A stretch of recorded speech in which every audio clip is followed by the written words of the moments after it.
I'm Polly Bath, and I speak throughout the country helping schools to manage and change difficult behavior that interrupts instruction. Today, I'm going to answer one of your questions.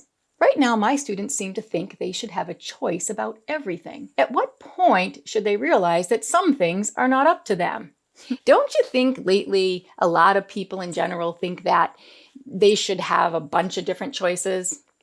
I think that's kind of a trend. But with our kids, there's always like, what's my choice? What's my choices? I want this. I want that. I want that. Oh, I'm going to change my mind. I want to negotiate.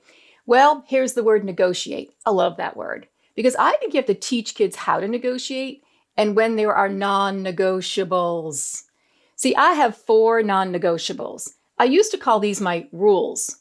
Now I'm leaning towards the word non-negotiable. All right. As kids have become more, I guess, entitled, you might call it. Kind of a strong word, but I'll go ahead and call it that. My non-negotiables are this. In our classroom, first week of school, we set these. One is, if it's against the law, you cannot do it. And if you have a question, I'll clarify that for you. The second one is, if it's a building expectation, something like using passes or a dress code or staying in boundaries at recess, if it's a building expectation, cannot break it in the classroom. That's a non-negotiable. The third thing is, if it's going to hurt somebody physically or emotionally, you cannot do it or say it. And we will experience that this year, and we'll talk about it when it happens. And the fourth non-negotiable is that when I say no, we're done. We're done talking. Because here's the thing. Our kids who are running around without limits are struggling. And even though they don't want limits and they fight them, they crave them. We all need limits in our life.